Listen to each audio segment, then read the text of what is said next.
Hello everyone. आज बात करेंगे कि किसी भी इंसान को गलत समझने से पहले एक बार उसकी स्थिति परिस्थिति को हमें बहुत अच्छे से जान लेना चाहिए। क्यों? क्योंकि ये एक अच्छाई और सच्चाई का रास्ता है। और दूसरी बात है कि हम इंसान हैं, गलतफहमी हो सकती है।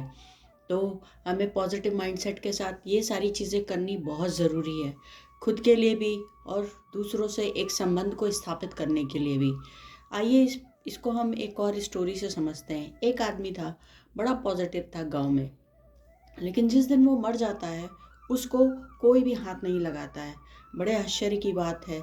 वो था बहुत पॉजिटिव, अच्छे काम भी करता था, बट लोगों को समझ नहीं आता था। तो ऐसे ही राजा जब अपने राज्य में निकला भेष बदल के, तो उसने देखा वो आदमी मरा पड़ा हुआ है। उसने पूछा, भाई क्या बात है, यहाँ पड़ा है, कोई इसको हाथ नहीं लगा रहा है। बोलता है, नहीं नहीं, ये नेक इंसान नहीं था, ये बहुत बड़ा गुनाहगार था, हम लोग इसकी लाश को हाथ नहीं लगाएंगे। राजा को बड़ा आश्चर्य हुआ, बोला इंसान तो था, इस मदद करो, इसके घर पहुंचाते हैं, कहाँ पे हैं। लोगों ने घर का रास्ता तो बता दिया, लेकिन फिर राजा और वजीर जो अपना भेष बदले हुए थे, उन्होंने फिर इनडायरेक्टली अपने सिपाहियों को बुलाया और फिर उस व्यक्ति के घर पे गए। जब घर पहुँचे तो उसने, जब पत्नी ने देखा तो वो रोने लगी। वो बहुत व्याकुल तो थी, लेकिन राजा ने पूछा कि क्यों इस तरीके का बर्ताव लोग कर रहे हैं उस व्यक्ति के साथ। बोला, उस लेडी ने बोला कि मेरे पति जो हैं बहुत ही ज़्यादा नेक इंसान थे, बहुत दरिया दिल इंसान थे, लेकिन इनकी बातें किसी को समझ नहीं आती थी। और मैं इनसे बोलती थी कि देखना, तुम एक दिन तुम्हारी लाश को हाथ नहीं लगाएंगे, और आज ऐसा ही हुआ। लेकिन मेरे पति हमेशा बोलते थे कि मेरे लाश को तो राजा हाथ लगाएगा और नेक दिल हाथ लगाएगा।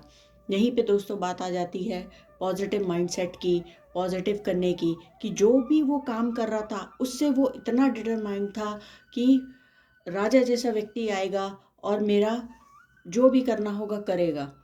हालांकि वो व्यक्ति अब नहीं था, लेकिन फिर भी जो भी बात हुई, उसने पूछा, ऐसा क्या करता था तुम्हारा पति? बोला, जो भी घर खर्च के बाद जो भी एक्स्ट्रा मनी होती थी, वो उनसे शहर से जो भी शराब मिलती, गांव में मिलती, वो लाता और नालियों में बहा देता। कि आज का गुनाह मैं जितना बचा पाया लोगों का, कुछ व्यक्ति तो ऐसे रह गए जिनको ये चीज़ नहीं मिली और आदत नहीं पड़ी। दूसरा, वो कभी कभी वेश्याओं के पास जाता था और उनसे कहता था कि आज इतने पैसे रख लो और दरवाजे बंद कर लो, जिससे कि उस दिन तुम्हारे पास कोई भी ना आए, और वो जो नौजवान हैं जो तुम्हारे पास आना चाहते हैं उनका भी कहीं ना कहीं किसी रूप में बचाव हो जाए। वो कुछ सोचे। मैं रोकने की कोशिश करता हूँ, कोई मानता नहीं है, लेकिन इस पैसे के लिए मैं जितना जो कर सकता हूँ वो हमेशा ही करता रहता। लेकिन सारे लोग इसका उल्टा ही सोचते थे और ऐसा ही किया। तो राजा ये सुन के बड़ा रो पड़ा। उसने बोला, देखो मैं यहाँ का राजा हूँ, मैं तो अपनी प्रजा का हाल देखने निकला था, लेकिन ये सुन के मुझे बड़ा आश्चर्य हुआ है और मैं खुश भी हूँ कि मेरे प्रजा ऐसे भी लोग हैं।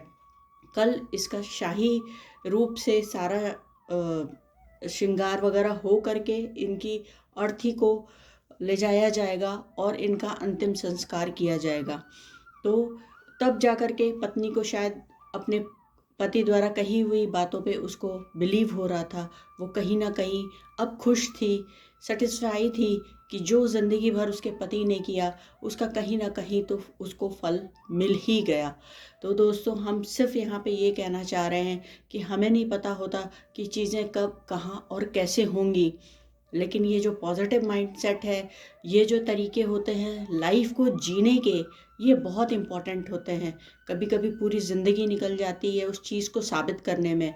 लेकिन अब ये दूसरी बात हो जाती है कि जो दूसरा व्यक्ति पहले ही नज़र में एक व्यक्ति को गलत बताता है, क्या वो कभी समझता है उन चीज़ों को? तो दोस्तों, अच्छे लोग हमेशा हैं, आसपास हैं, लेकिन वो दिखते तब हैं जब अंधेरा होता है या वो खो जाते हैं। तो आपको भी देखना है कि आप लाइफ में क्या कर रहे हैं, खुद क्या कर रहे हैं, या दूसरों के लिए आपने क्या मन धारणाएं बना रखी हैं। कौन सी स्थिति परिस्थिति में कौन काम आता है, क्या करता है, कुछ पता नहीं होता, या कौन सा व्यक्ति किस चीज़ के लिए क्या कर रहा है। अगर आप नहीं समझ सकते वो बातें तो मत समझिए, कम से कम बुरा तो मत बोलिए, क्योंकि उससे कुछ और नहीं, आपके अंदर की चीज़ें बदलती हैं, आपके विचार बदलते हैं। यहाँ जो बताने का मुद्दा सिर्फ़ ये है कि अगर कोई व्यक्ति गलत या सही जो भी कर रहा है, वो अपने लिए कर रहा है। आप उसको जज करने वाले कोई नहीं होते, और अगर आप वाक़ई में जज करना चाहते हैं किसी को, तो जाइए उसकी लाइफ में इंटरफेयर करिए, उससे चीज़ें समझिए, करिए, उसके बाद यस और नो निकालिए, या उसको सुधार सकते हैं तो सुधारिए, अपने अंदर चेंज ले आइए, कुछ भी करिए। लाइफ में ये बहुत इम्पोर्टेंट होता है। बस आज के लिए इतना ही, कल फिर मिलते हैं। Thank you so much.